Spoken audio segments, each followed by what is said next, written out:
forgiveness and gratitude. It's 4:34 in the morning. I'm generally up early. I get up and before I touch a phone or anything, I spend time with God. I talk to Him.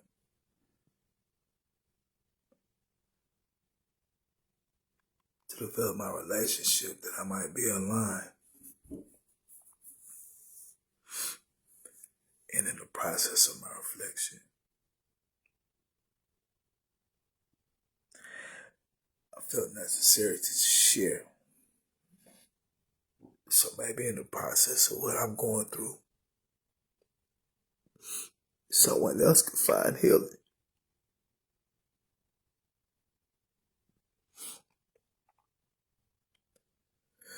My mother and my father have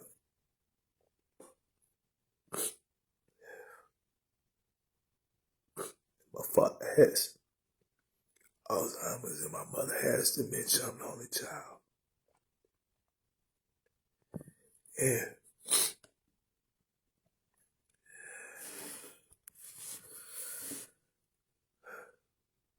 my mother went to the hospital about going on 5 years ago.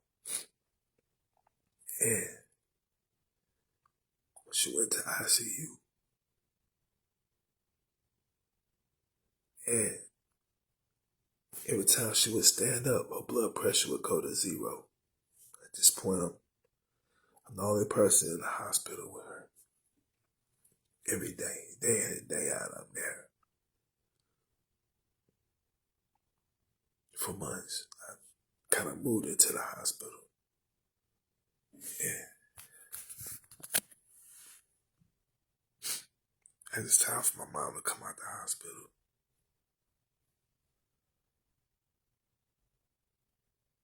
I find out that she's been telling people that they're scared of me and this, that, and the other. I don't understand why. I guess it's the dementia. I don't. So we forward 5 years to this past weekend.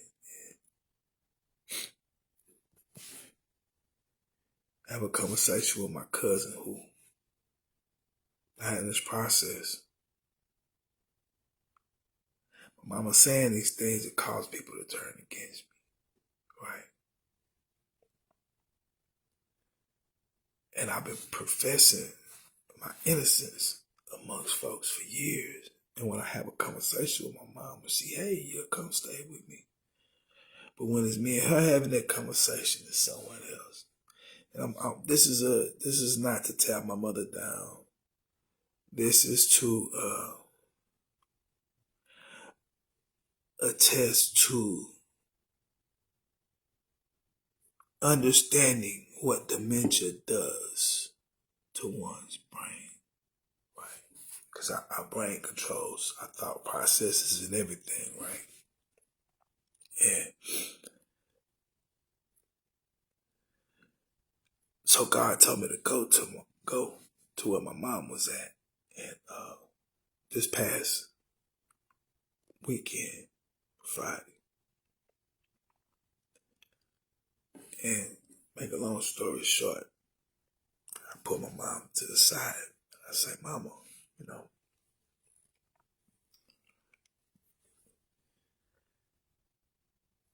all this power inside of me that God has put in me, God had to have told you something. Like, you have to know something. When you were pregnant with me, she was like, well, you was pregnant. I didn't have the kind of pregnancy everybody else had. I really had a good pregnancy. I mean, you heard it coming out, but other than that, I'm like, all right. So, Mama, I don't understand why you keep telling people that you scared of me. Like, why you telling people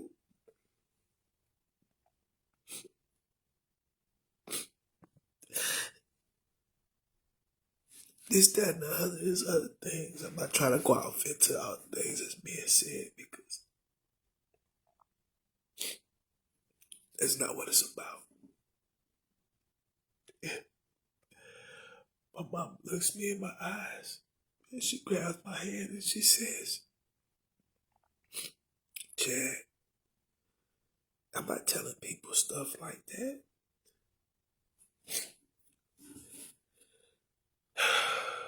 I love you. That's what my mom tells me. And by this time, my cousin, she's monitoring the conversation from this camera. And when she comes in, like, hello, it's like she's saying hello. Like she think I'm pressing my, that's what the energy coming across like I'm trying to influence what my mama's saying.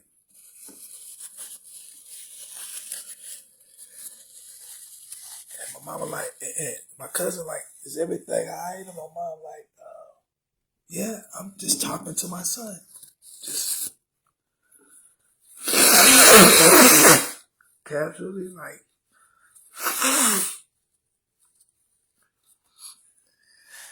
the things she been saying hadn't been said. So my cousin said, okay, well, I'm on my way. I'm finna pull up because we need to have this conversation. So, okay, cool, out for it. So she pulls up. Now I've been telling everybody this for years.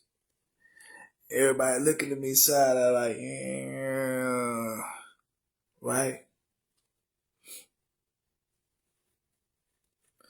And my cousin heard this conversation that me and my mom was having. So when she pulls up,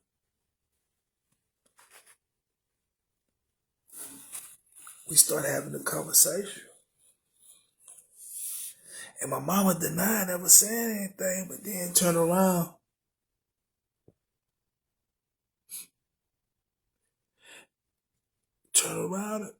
And my cousin pull up these videos. My mama calling in on me, and my mama looking dumbfounded, right? This has affected my relationship with my children. Because they've been believing what my mama been saying. This is by right. It would affect my relationship with someone if they was hearing these types of things, about the way they treat their mama. But God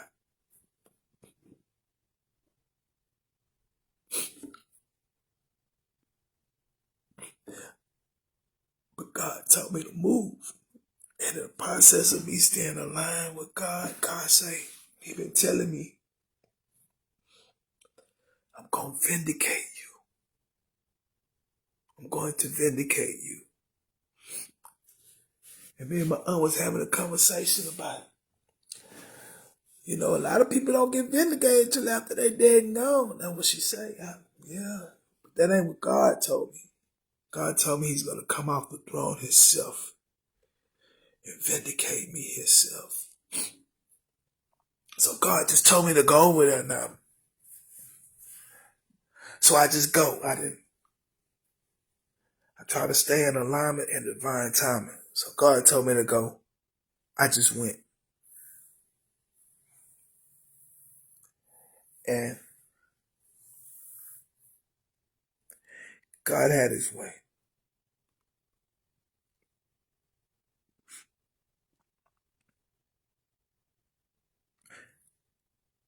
All the tension that had been in the air between me and my cousin and my mom. God came in.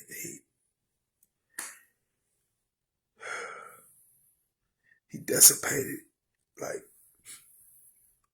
I've literally been under attack from my family for quite some time. And I be seeing it.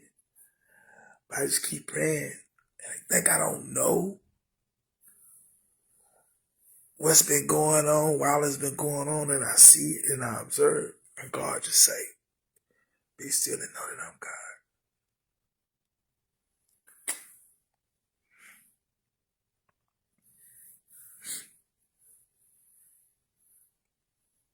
I just want to encourage y'all, whatever you're going through,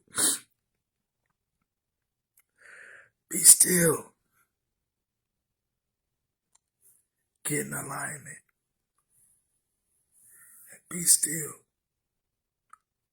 and allow him to move. Because when we put our hands in the way and we try to do it ourselves,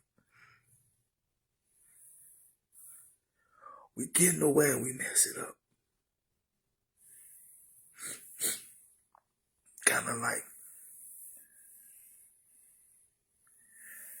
you doing something, whether it is you painting a tapestry, whatever creation you're doing, playing a piano or guitar, and someone keeps sticking their paintbrush in. They keep strumming the guitar with their pick. They keep pushing the keys on your piano while you playing, and they don't have the vision that you have with that paintbrush before you pick that paintbrush up. They don't know the song that you're trying to play on that guitar. They don't know the chord progressions that you're doing on that piano.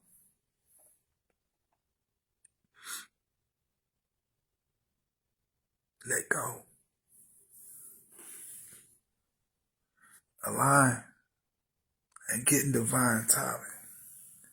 Because even with music, they have some kind of pocket that keep you in timing. If your pocket off time, then the whole song is off.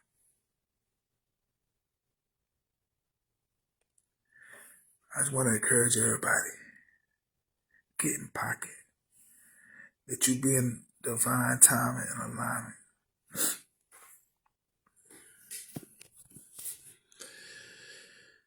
Then I process,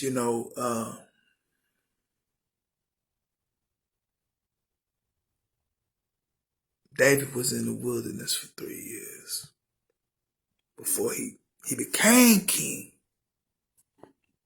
And for 3 years he was in the wilderness before he took the throne, being prepared for something greater.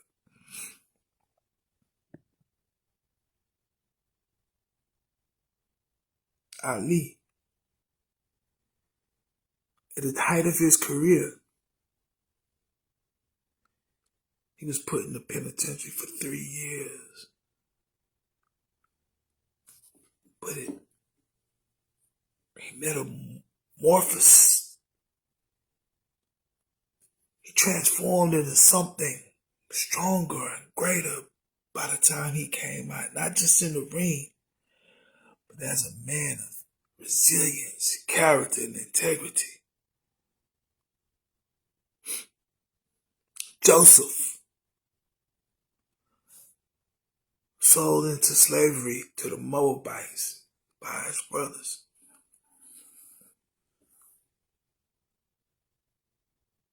From a slave to Potiphar's house. Being a man of integrity, Potiphar's wife tried to give him the business. And he said, "Nah, I'm going to stay.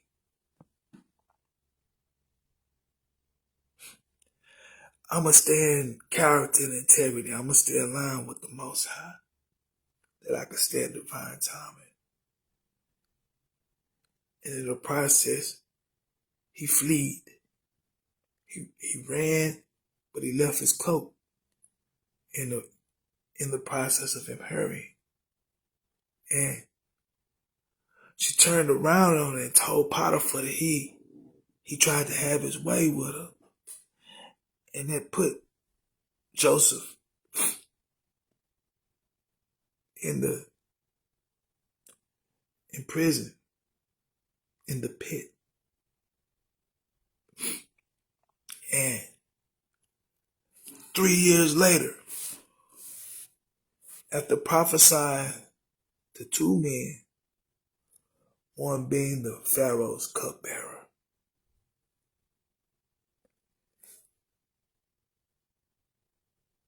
He decoded their vision.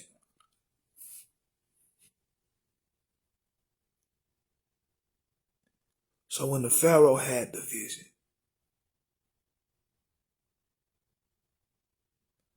after 2 years of being delivered from the pit,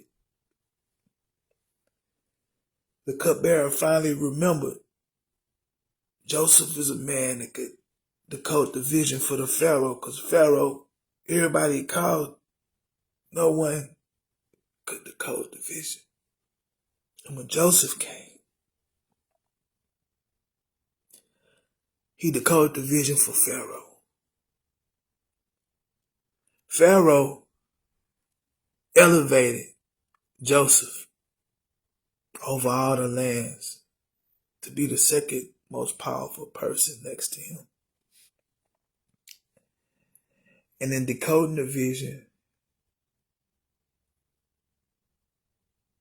his whole family had to come to him for salvation, to be saved. Not spiritual salvation, but physical salvation. Because a famine had hit the land, which was foretold in the Pharaoh's vision. And Joseph had the solution, because God put that solution in Joseph. God gave Joseph that solution.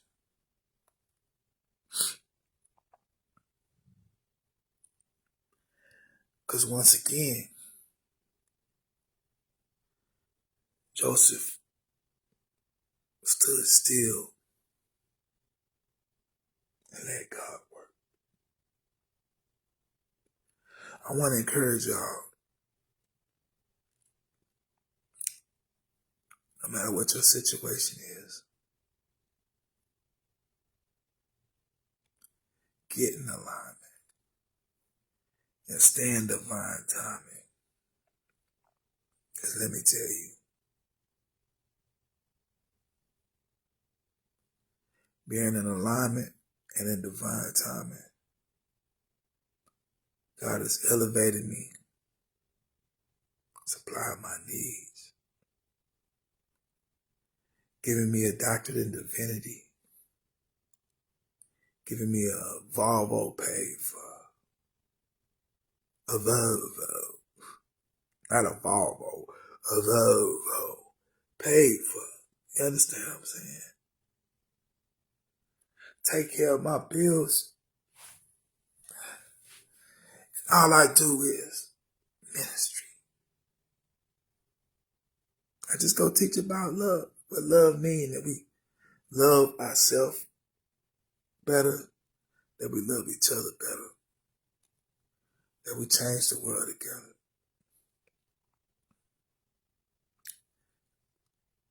That's all I'm posting about. That we know thyself. We understand what we're dealing with when we're under attack. We acquiesce. We get aligned and be in divine timing. Because if you got the right person at the wrong time, it's the wrong person. You at the right place at the wrong time, you just at the wrong place. If you're 5 minutes too early or 5 minutes too late, you can miss your blessing.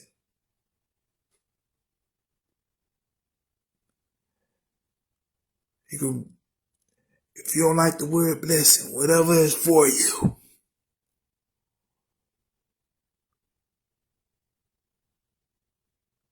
receive it. But you gotta get in line. You know, I watch a lot of people that have less than character. And they get a lot of financial success, but they broken inside. And the world they gauge their success by how much money you have.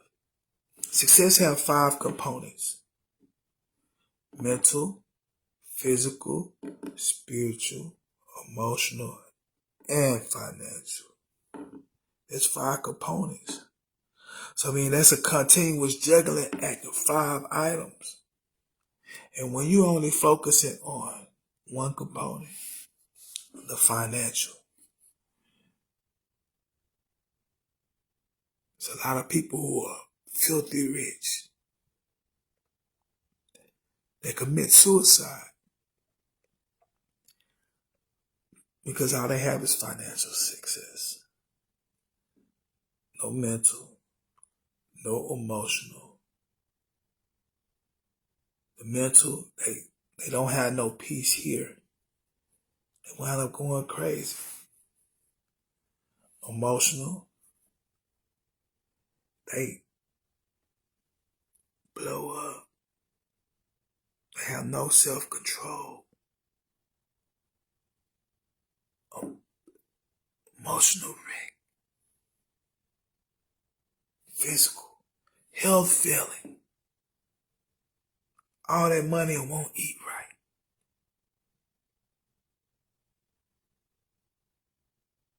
Spiritual,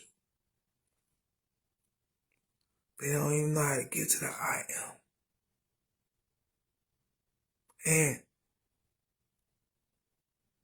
you can't always gauge a person's financial success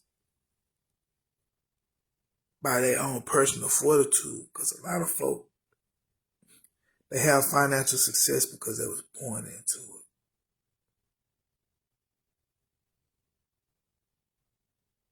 They were born into it, thus all kinds of doors have been opened for them. And that's okay. I'm happy for them too. Everybody's walk is different. And we have to learn to respect everybody's walk and wish them well on their walk.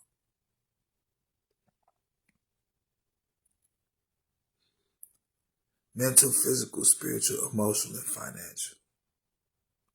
All these components comprise of success. When we become honest with ourselves about who we are, what's going on in our lives, without allowing the gaslighting, the manipulation, without allowing those things to affect us. And it's not easy, but it's doable. It's about how resilient you are, because it's definitely doable. So, with that being said, I want to encourage you all.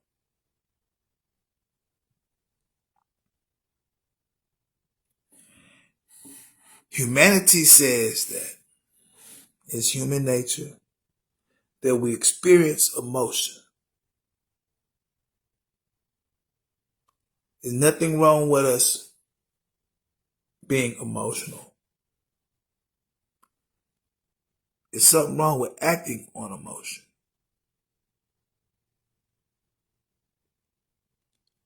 Society today frowns on brothers,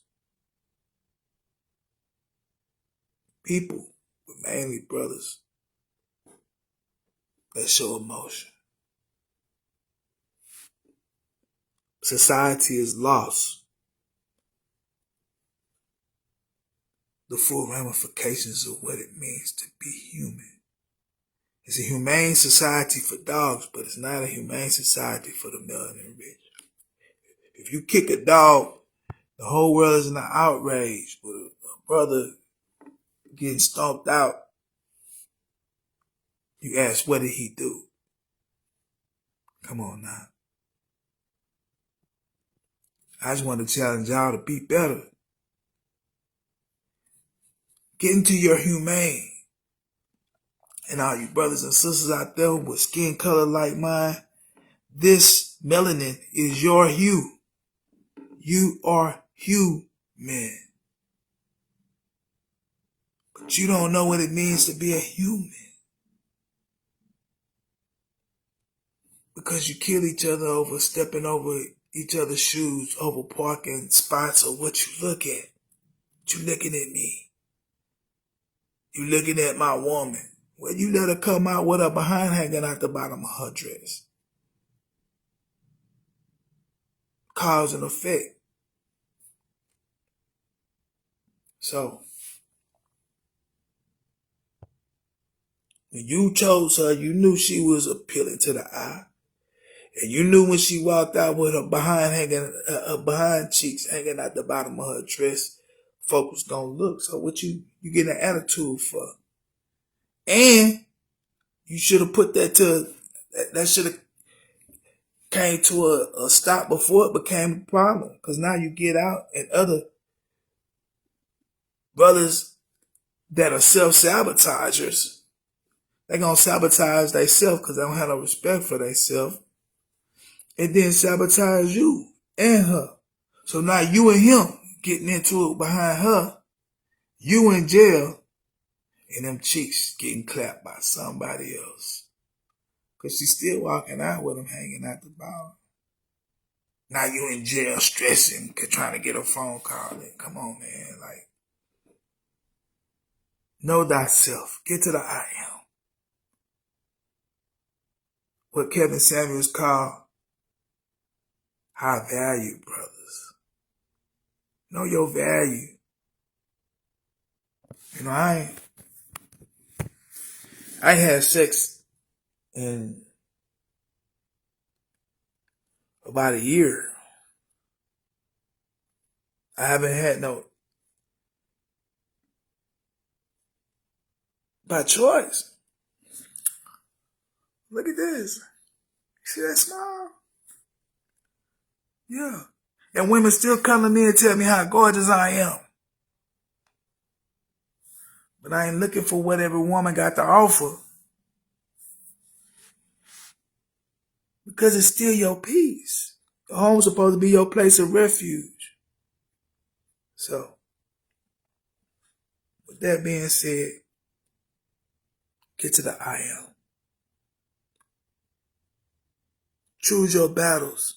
Because not all battles is for you to fight. Some is just best for you to stand still and say nothing. And I guarantee you, once you get in alignment and in divine timing, things are going to work in your favor.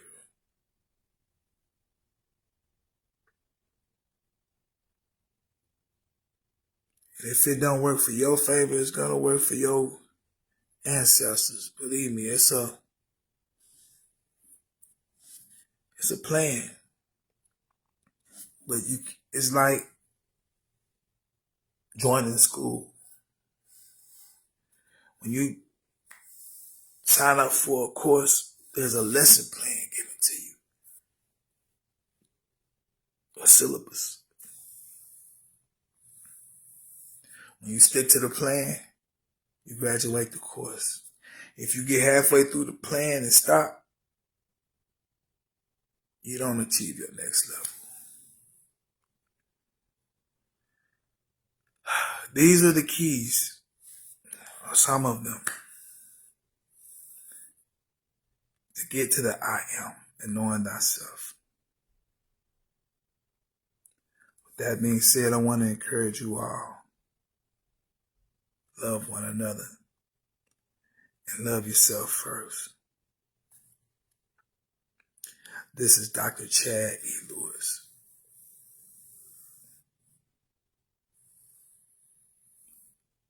Remember, love, forgiveness, and gratitude.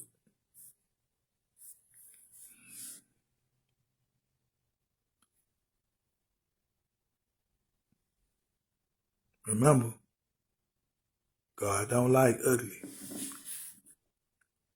Y'all have an awesome day. Love, forgiveness, and gratitude.